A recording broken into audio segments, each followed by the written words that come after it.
Good morning, Mile High.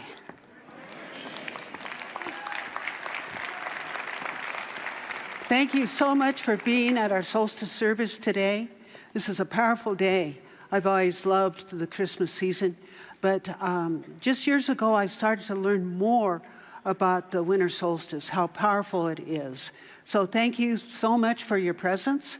And it was interesting, you know, a while back we created the title, Coming Out of the Dark.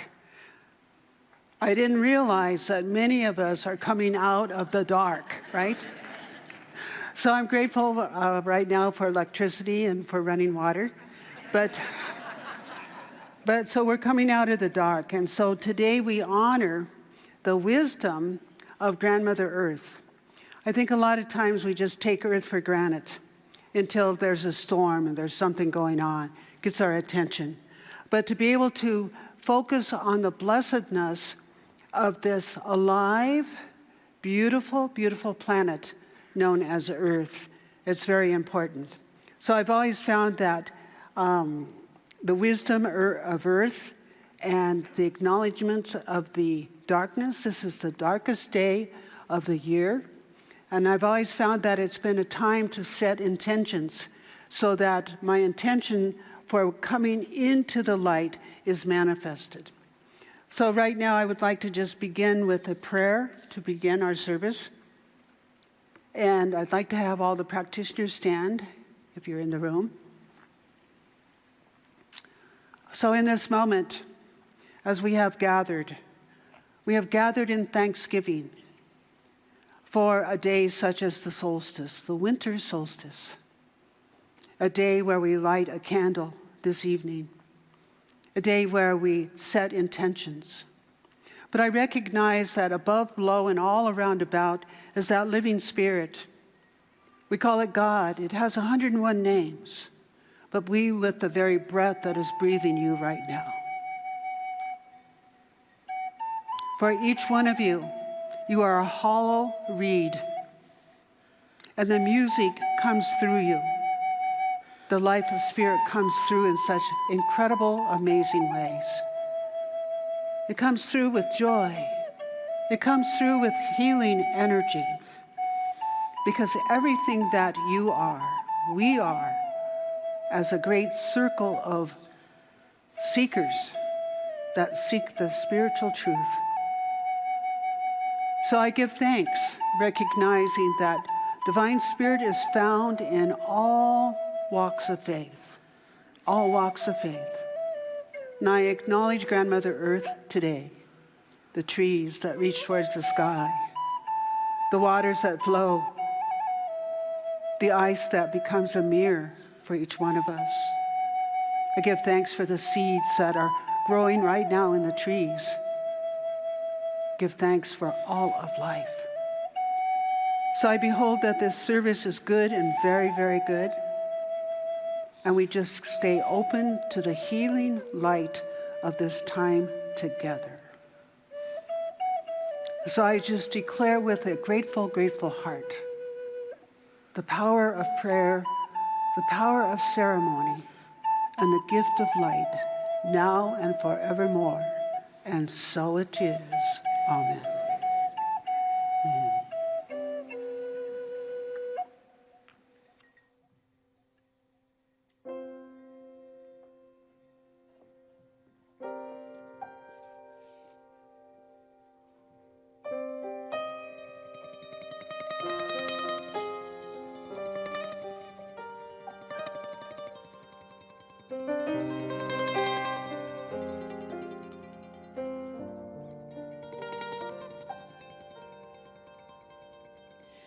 Deep in the darkest winter night, here with my candle burning, cozy and warm inside the light, now that the year is turning.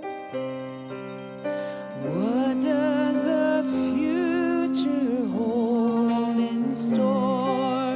Where has our journey brought us?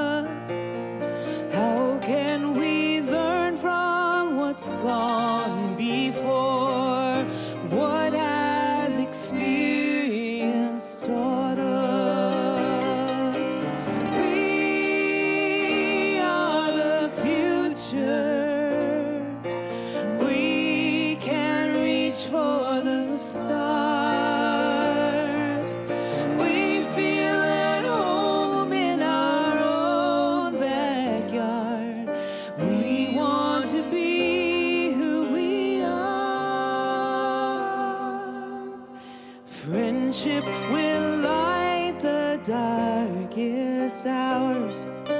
True love will hold the vision. Peace and goodwill on earth is ours. Let it be our decision.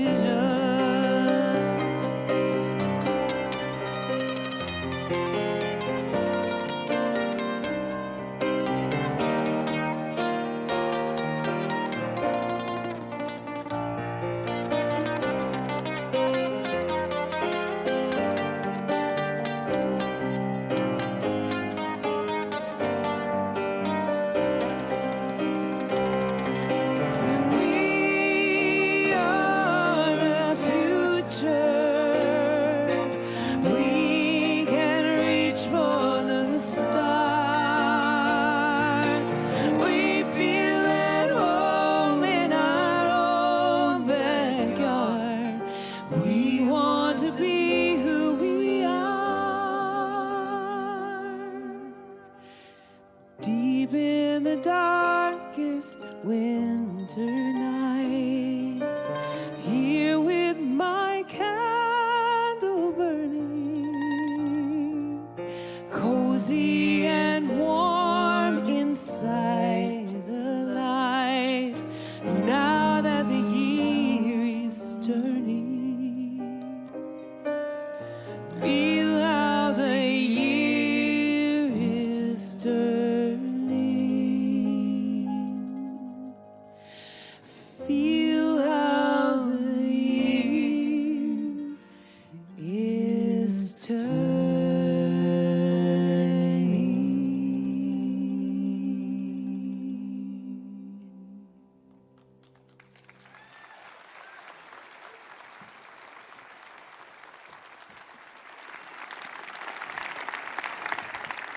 Such a beautiful, beautiful song.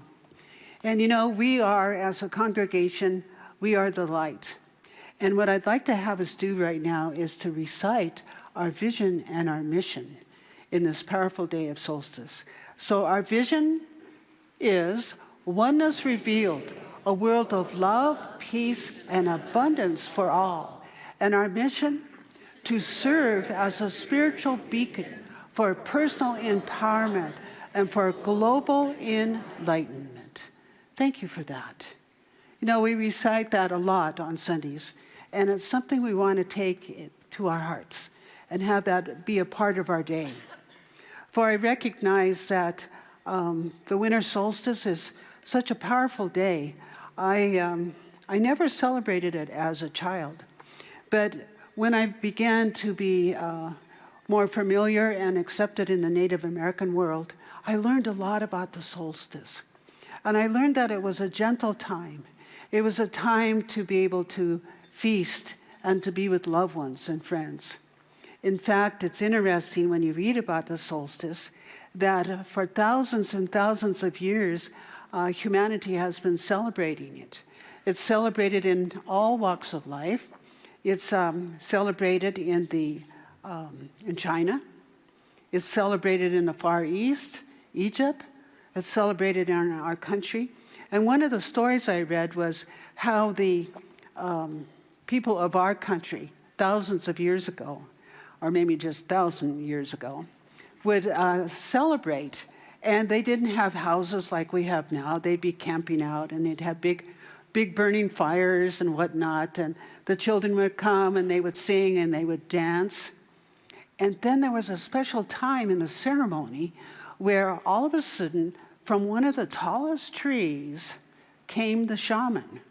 Shaman would have been the minister.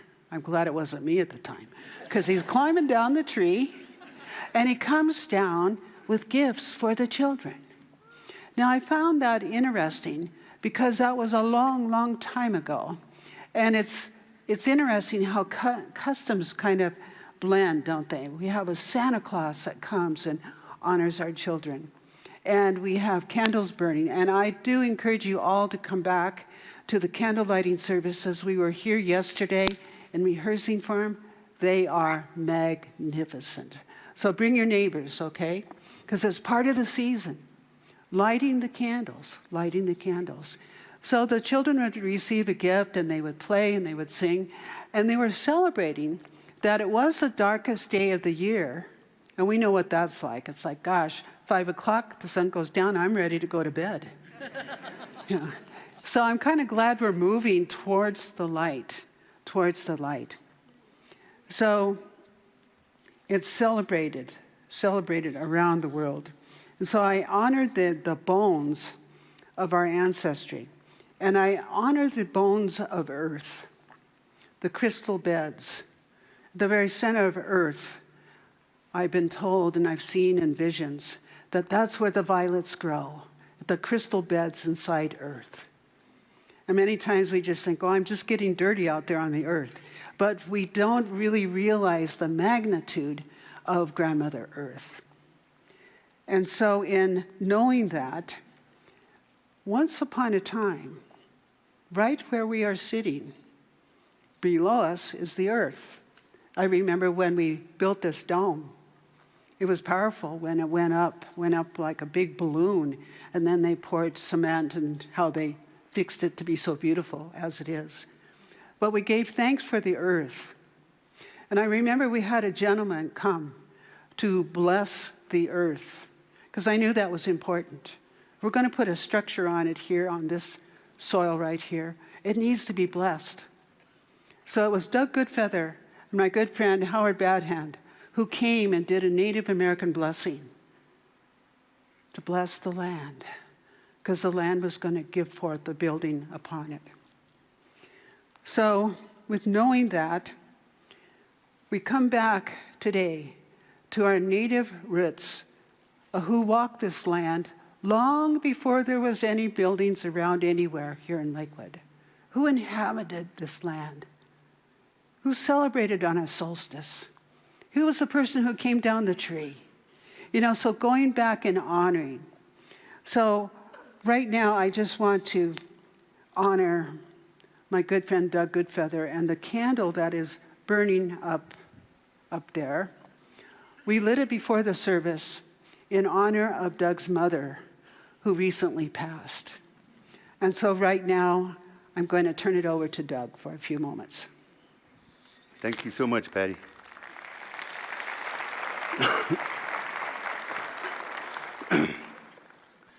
We're going to share a couple of dances with you.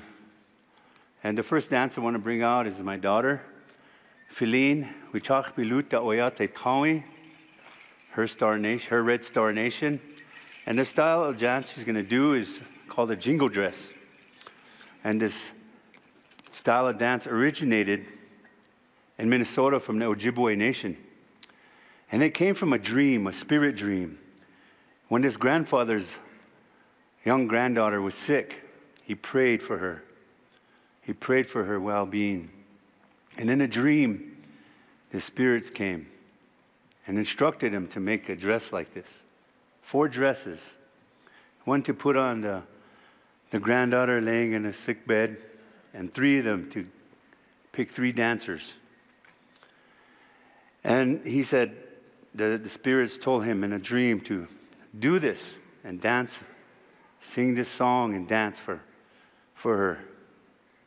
So he did that.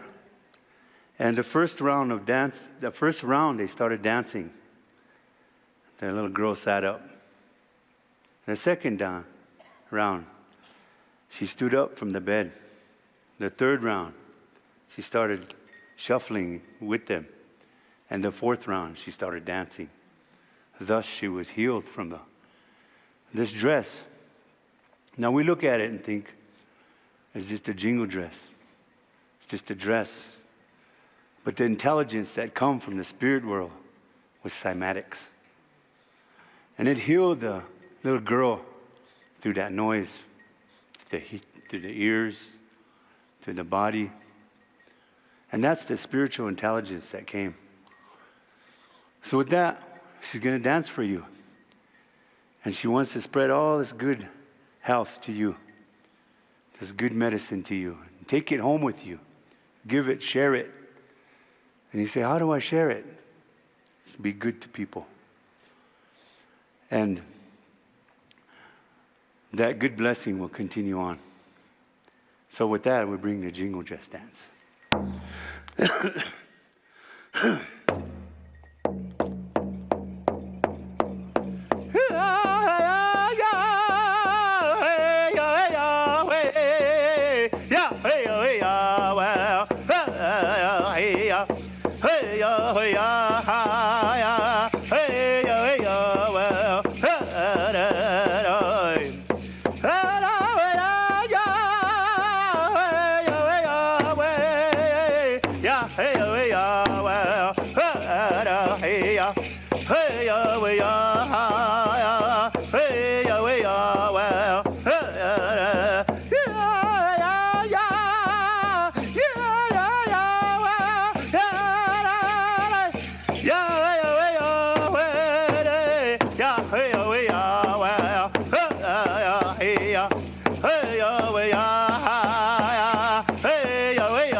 Now this next style of dance, we're going to bring out our dancer. His name is Misunkala Claremont.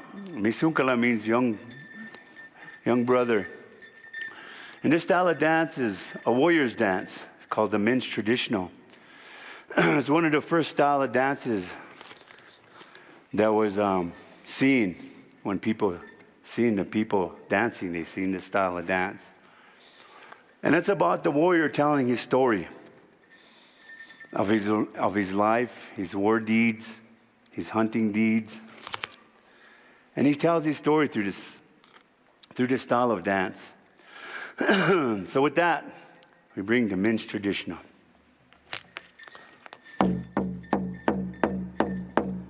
Go Pechaya, go Pechaya, go Pechaya, oh we yoki pielo, go Pechaya, go Pechaya, oh we yoki pielo, Wache weka shake go Pechaya, oh we yoki pielo, go Pechaya, oh we yoki pielo, go Pechaya,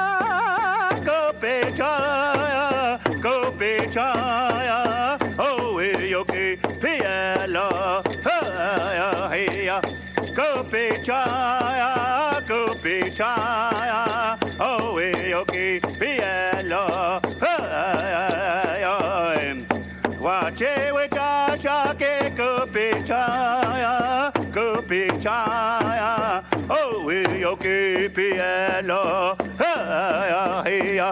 go Pechaya, oh we yoki pielo,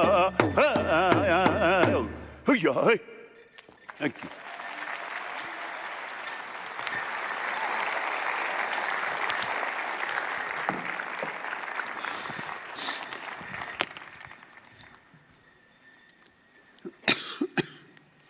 So the importance of dance. How many of you love to dance? Yeah, I see a lot of hands. I've always loved to dance.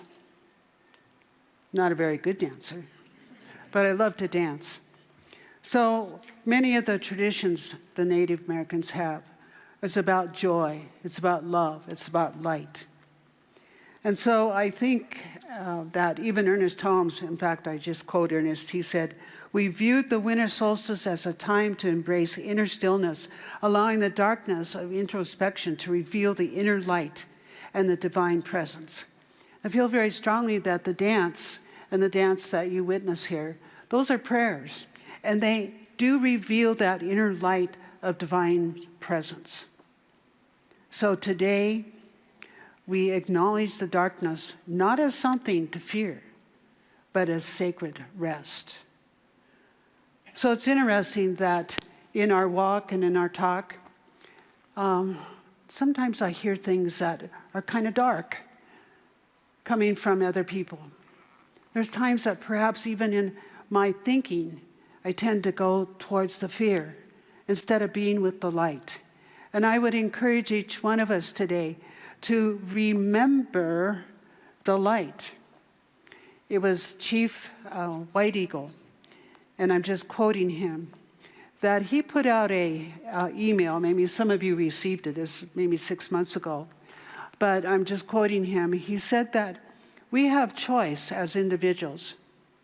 In our life, we can either take the path that go down into a hole.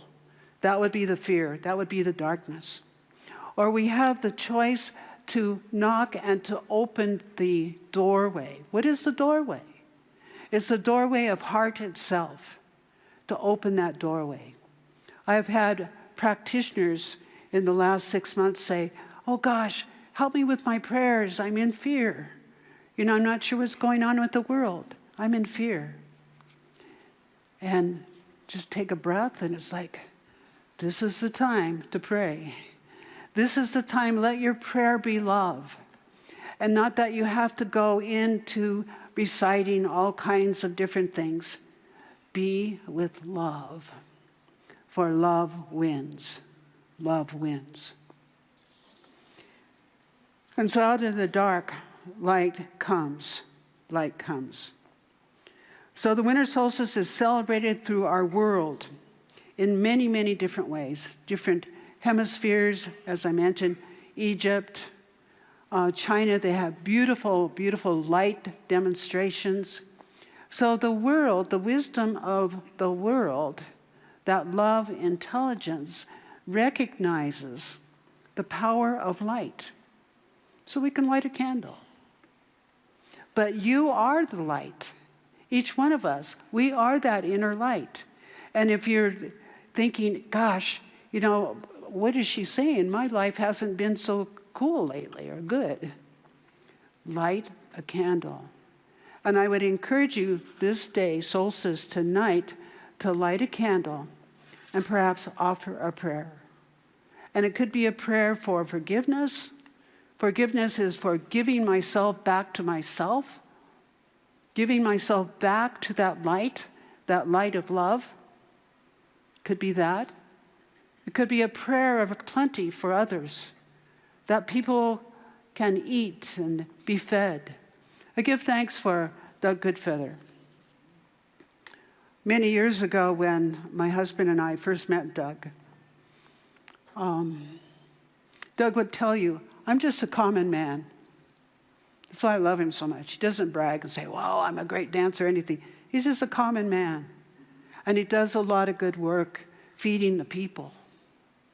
Not only feeding them spiritually, but feeding them food, helping them in many, many ways. So there's always a way we can help each other.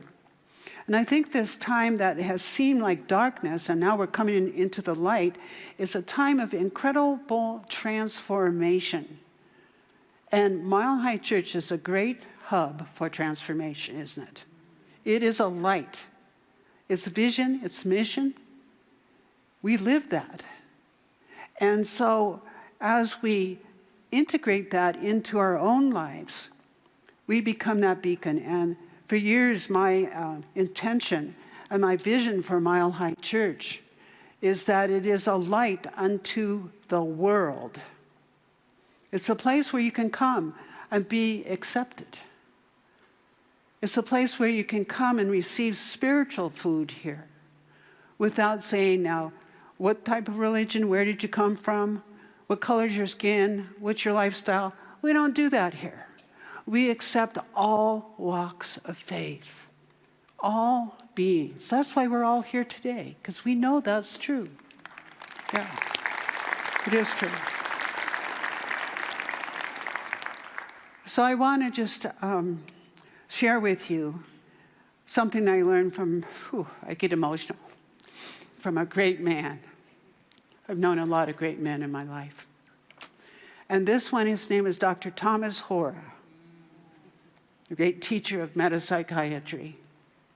A man who once could have had the title like a Sigmund Freud or have that title in the world, but he chose to leave that profession of being, this well-known professional, and he came and he taught in a seminary in the United States. His practice was Buddhism. I've learned a lot from him. And one of the things I learned from him in dealing with situations in life, he said he always had kind of he was from Hungary, so he had a broken little accent. He was so cute. And he'd say there's two intelligent questions that we need to always ask. And the first one is, and this is the mental one when we're looking at a situation, what is the meaning of what seems to be? What is the meaning of what seems to be? And the word seems in Greek means to shed light upon something.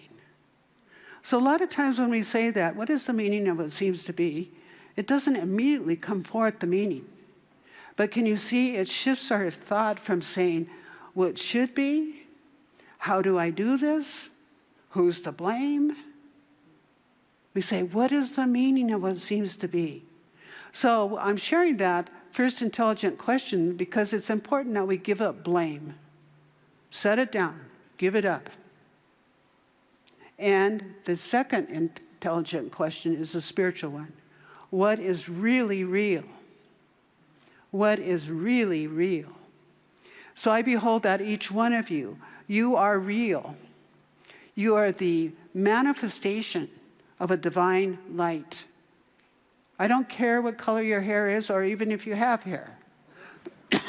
I wasn't looking at you.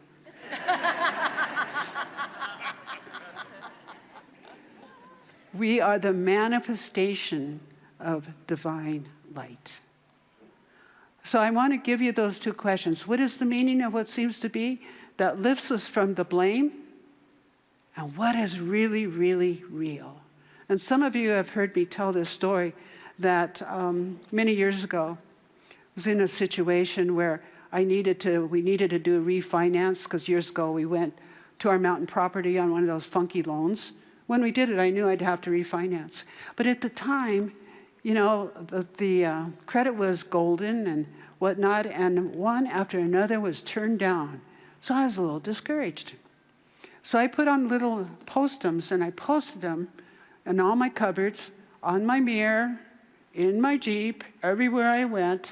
What is the meaning of what seems to be? And what is really real? Well, it took a little while. Didn't manifest like that. But it did manifest. One day I got a phone call from a man from Minnesota, a banker. He said, I'm buying your loan. I just gave thanks. So I know this stuff works. And instead of going into the fear like, oh my God, we might have to move and all this stuff. No, be with what is really real. So I wanted to share that with you today. And I also wanted to just honor my friend Doug. He's going to come and he's going to speak also. Because he represents truth, spiritual truth. He's a soldier of truth. And I remember when I'm going to call him to come forth, when I first was in a sweat lodge. A sweat lodge is a nipi. A nipi means rebirth. It's a very powerful, powerful time of prayer. And Doug had come back from, I think it was Afghanistan, and a lot of things had changed for him, a man of great faith. And he came from a vision quest where he received this vision of taking this to the people. I guess that's how it manifested Lakota Healing Way Center. And I remember sitting in that sweat lodge. I didn't really know him very well. But when he shared that vision, it landed right here in this open door. It landed right in my heart. Beautiful, beautiful vision. So with that, I give to you my friend, Doug Goodfeather.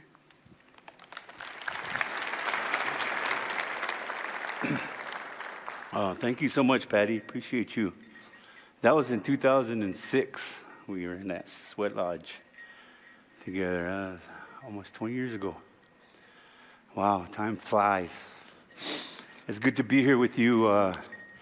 Just want to share some good words with you, some teachings that I've learned that I always like to pass on, and also in my studies, the things that I research to better myself as a teacher. And usually that study is on myself. You know, a lot of times we're talking about today and coming from the darkness into the light. You know, as Patty said, you know, the power is still just now coming on up there, conifer, and because of the high winds that happened last week, so I wanted to pray for everybody about that. And but I wanted to go on and share with you some of the things that I've learned about studying myself and how I brought that teaching out to help others study themselves.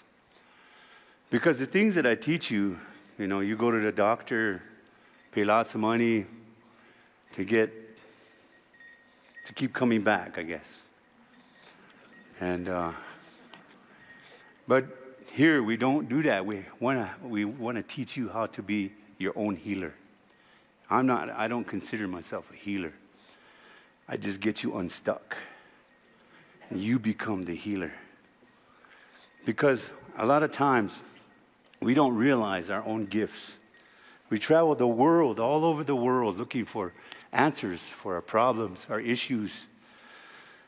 And we look all over the world. We pay big money to try to get that healing, that certain word, just to spark something in us of healing. And all the time is in us.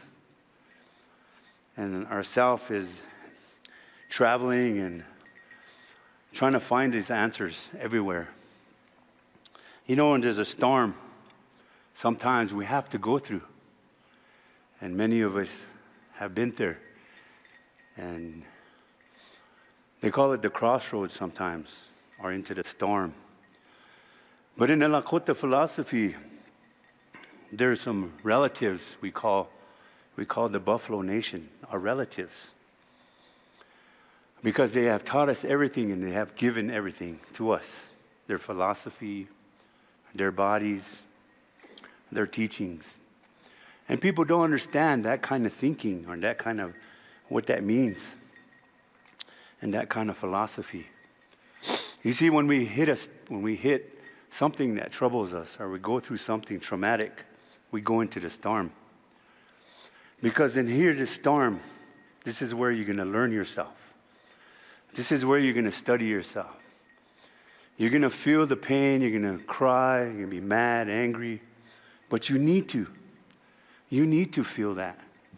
Because depression is not all bad for you.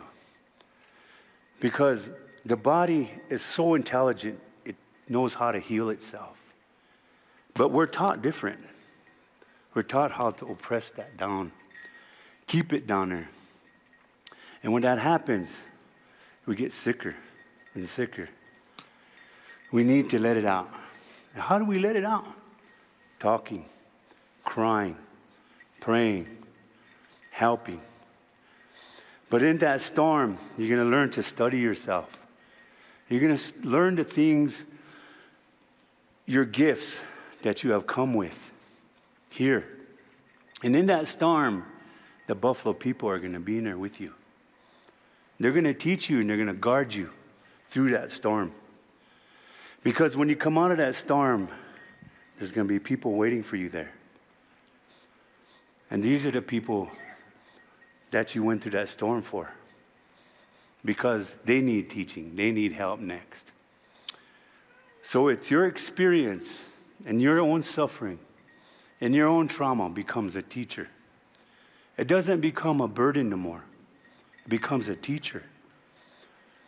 Scars disappear. Wounds disappear. You want that. You don't want to keep your scars or your wounds because you're just going to make excuses with them. You want to get rid of them. physical. The physical scars, you see them. Oh, I remember that. I remember what happened at that time. Don't become a victim to it.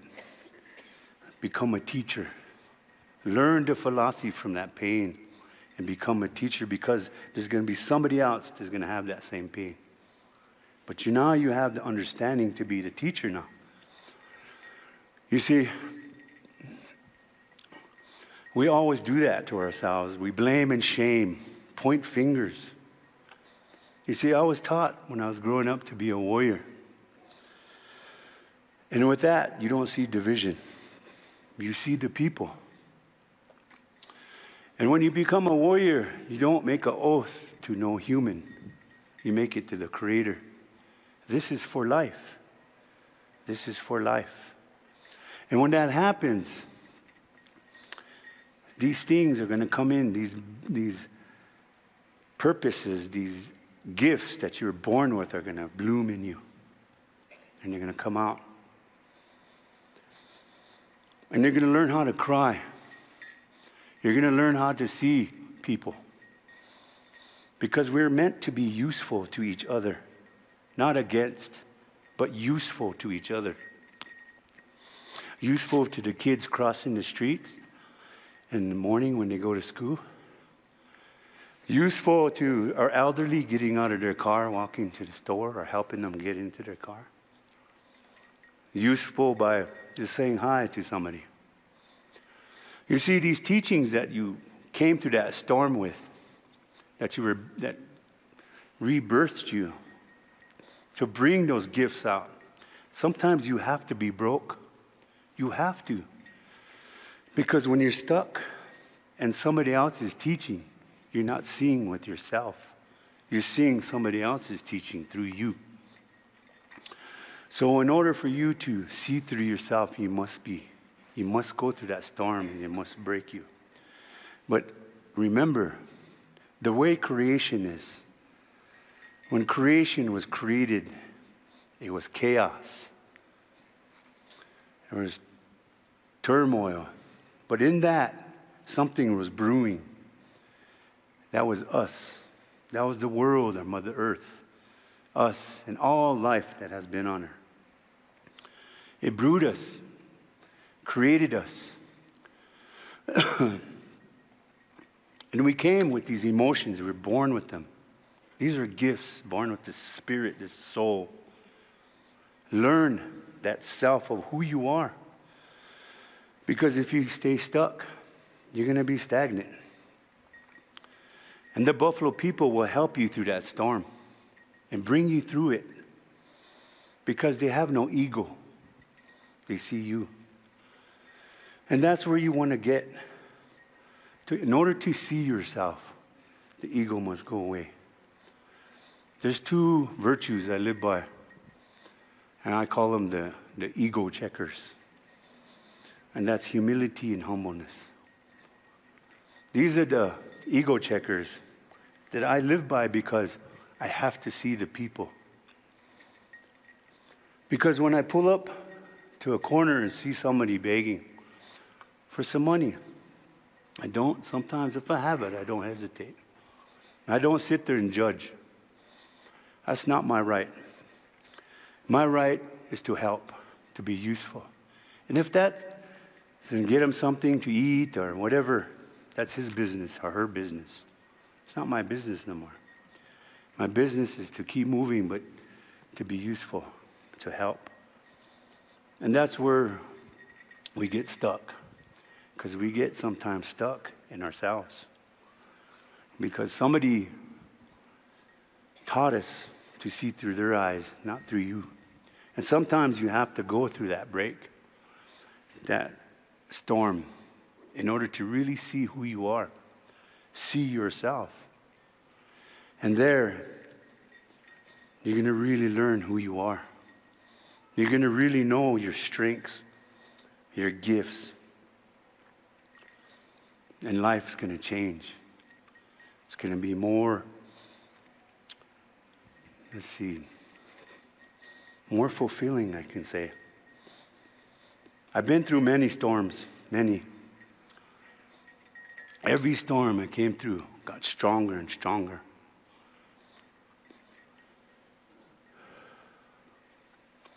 My mom, she made her journey home. You know, in our Lakota way, we put this away. We put our dancing away. And we mourn for that year. In the Lakota word, they call it washigla, a mourning process. There's an intelligence that brings you through that. And when you go follow that process, you're not going to get stuck. You're going to heal. That's what that process is for. So, but I made a commitment to this solstice. So I have to keep it. So when I'm done, I'm going to put my bustles away, put my outfit away for 1 year. I'll be back next year, though.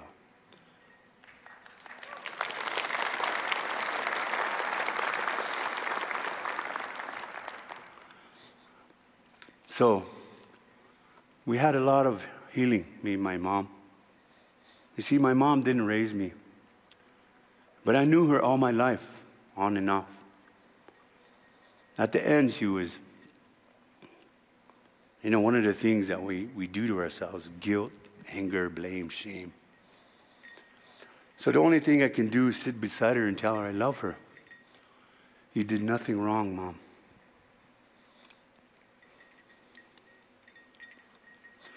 Everything you did is the way it's supposed to be. If I didn't go through that storm, I wouldn't be here. I wouldn't know the things I know. I wouldn't be strong the way I am.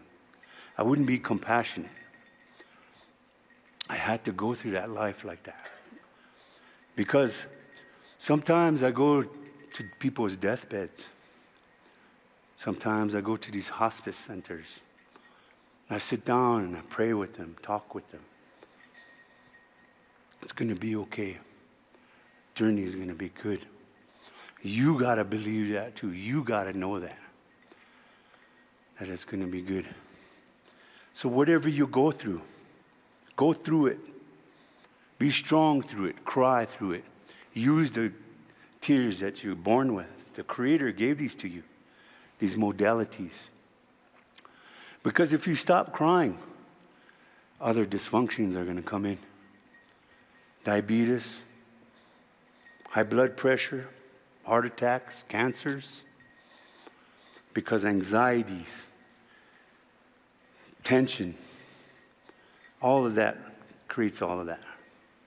You need to cry. The gifts you're given. We're born with natural modalities. We're created so intelligent. So amazing, the things that we're born with. So don't fight against the Creator. Use the gifts that are given to you. Share them. Help people. Help yourself. Learn to help yourself. Learn to love yourself. That's not selfish. That's a gift you can give to the Creator and the people around you. Because people love you and they want to see you healthy. They want to see you happy. So remember that. It starts from you. You don't need to go all over. It's here. Sit down and pray. Talk to yourself. Learn yourself. Study yourself. And you'll start to heal. And use that goodness to walk in the world and help people. Sometimes we live in an arrogant way and the ego checkers are going to come one day. So learn to understand that meaning of the ego checker. Because there's people you need to see. There's people you need to help.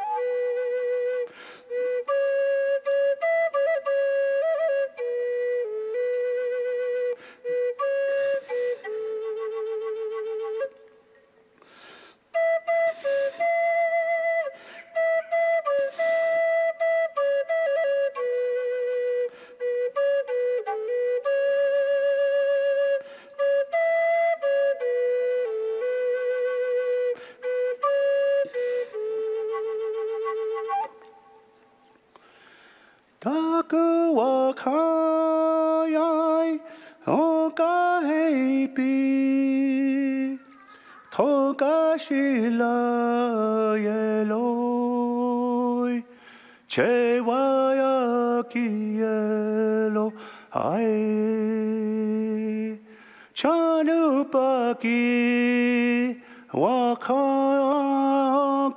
heipi yeloi ho ye wa yelo hai oi Tati atopaki ahituai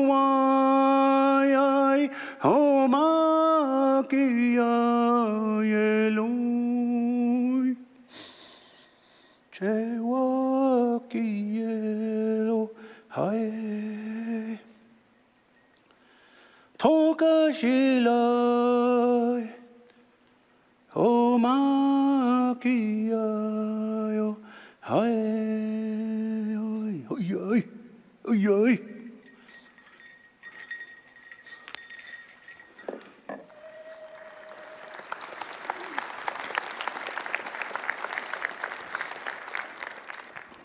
So I'm going to say to Mom, this dance is for you. So, one of the things that I've learned about this process my mom went through is forgiveness. And it was not me, even though she might have wanted to.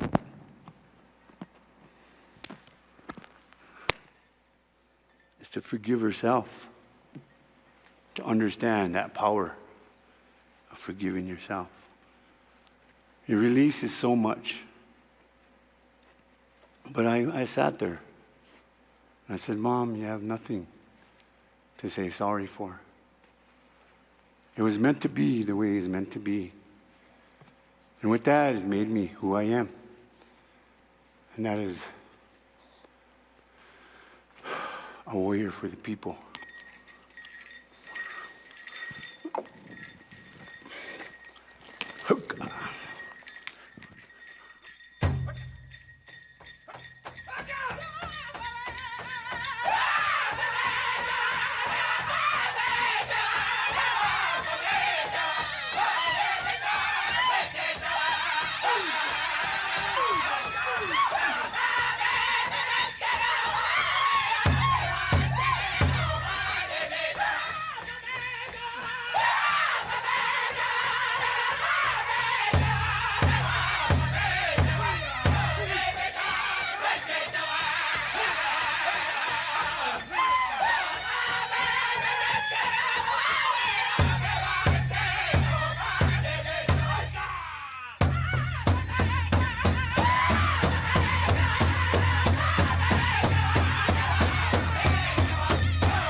Doug Goodfeather. Wow.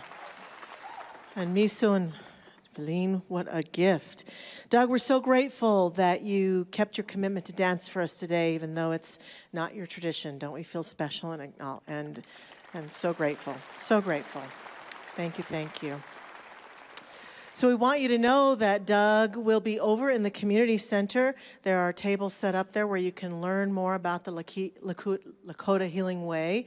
and you can purchase some items if you still have some holiday gifts to get. They've got some items over there. And I want you to know that Mile High Church is making a generous donation to the Lakota Way on behalf of our community. So thank you for your generosity. And I also want to acknowledge not only this solstice ceremony, but so many that have touched our hearts and fed all of us, led by Dr. Patty Luckenbach. Thank you, Dr. Patty.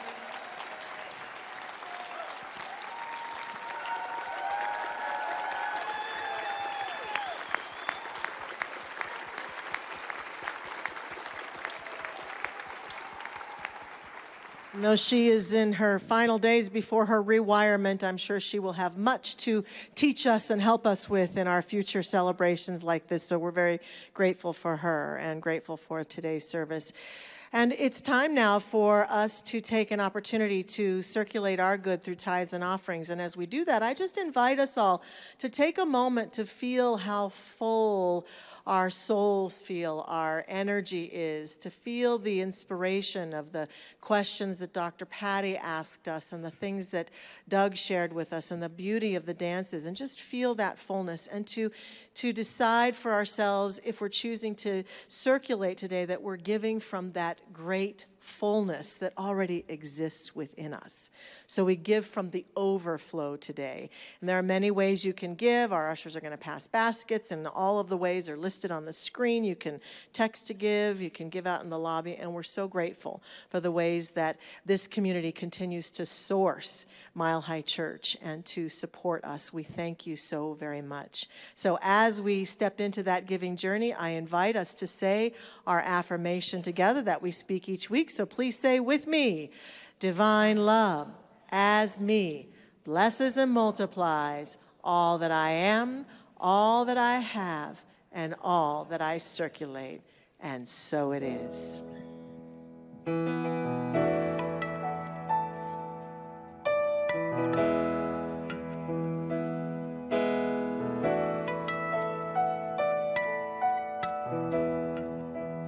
Why be afraid if I'm not alone?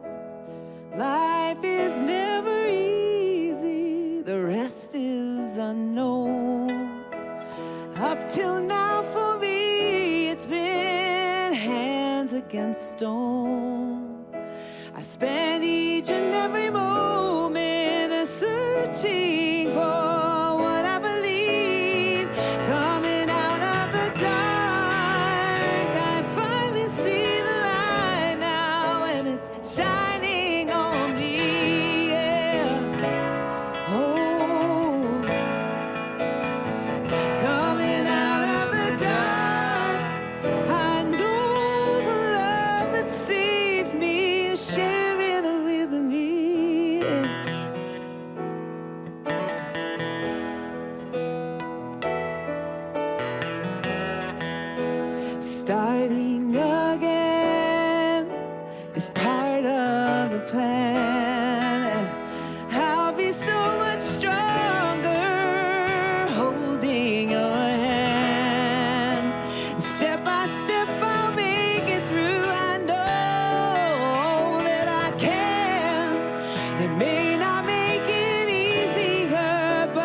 shining on me.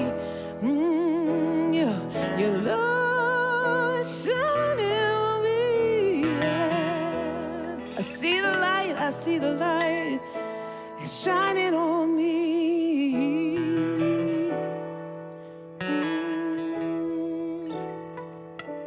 We're coming out of the dark, yeah.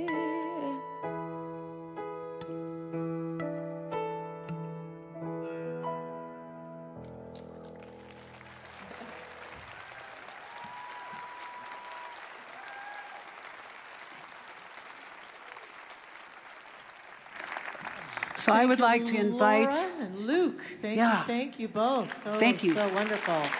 Thank you. Hey, if this is your first visit here at Mile High Church, just know that we're so grateful for your presence here today. Thank you for those of you watching online. We do have a welcome center located out in the lobby, and we invite first-time guests to stop there, ask any questions that you might have, pick up some literature. We've got gifts for you that we'd love to send you home with, and I would encourage you to ask anyone here anything about our community because we're very helpful and welcoming people, so we would love to welcome you in that way. In addition to that, our practitioner prayer partners are down front here. After the service, we encourage you to come down and give yourself the gift of prayer, an uplifting prayer to transform your life and to support any challenges you're going through, or if you're going through something great and you want to keep up the momentum, that's a great reason to come down and get prayer. We also have prayer requests on the counters along the windows out in the lobby where you can go and write down a prayer request and leave it. And this next week, our practitioner prayer partners will be including you in their prayers. So lots of ways to get prayer support. And I want to tell you about some things that are going on. Have you heard about this little thing we do called candlelight services? Yeah. Beautiful. Some of you are, like me, a devotee of the candlelight services. Even if I wasn't on staff here, I'd be coming to the candlelight services. They're beautiful, beautiful music, beautiful uplifting messages. And at the end, if you've never been, we spread the light amongst the congregation and we light candles. And at the end, everyone has candles. And it's the most beautiful, moving, heart-opening experience for the Christmas season. So please come to one of our services on the 23rd or 24th, 1, 4, or 7 p.m., and those of you online or those of you traveling who can't be here in person, the 7 p.m.s will be live streamed. So you can still join us. Get a candle. Have it ready in your space so you can light a candle with us. We'd love to have you with us.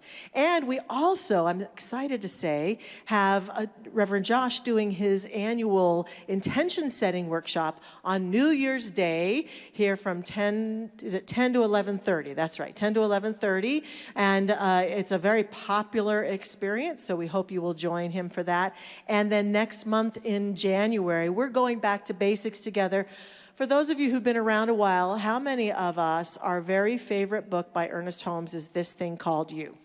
Yep, look at all the hands. It's a really beautiful book, and the whole series he's basing on This Thing Called You. So we hope you will be here and enjoy this wonderful way to come back to basics. It's a great time to invite friends to check us out or watch online because it really takes us back to what it is that we really believe here. And Dr. Patty's got a really wonderful thing starting about conversations on grief. Do you want to tell us a little bit about that? Yes, that's going to begin the first weekend, the first Sunday in January, and it's going to be after the last service in the community center. And hopefully it's going to be a monthly event. So if you've been touched by grief, you'd like to learn more about it, whatever, please show up. It's going to be precious. Invite Just you. like Reverend Josh says, she's rewiring, but still we're going to make her work here. So I don't know how that works, but we're doing it, yeah. So she's still going to be around for sure. And you get to acknowledge our guests. Yeah, if we could have our dancers come out. They're still... Woohoo! Here they come, here they come.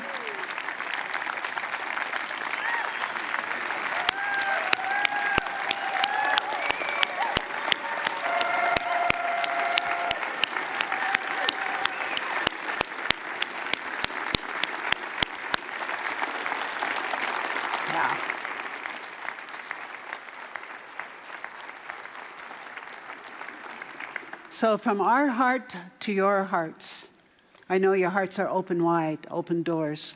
We thank you, thank you.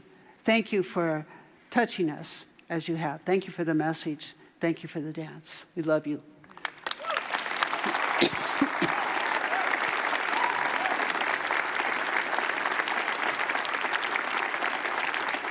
So I'm going to dismiss them because they're going to be over in the community center, and you can meet them over there. And also Doug has, if you haven't purchased his book, it's one of the best books around. It's called Think Indigenous. A lot of great material over there, wonderful goods. So we'll see him over there. And you're all standing, so stay standing because we're going to sing a song together. Ready for this? It's beautiful.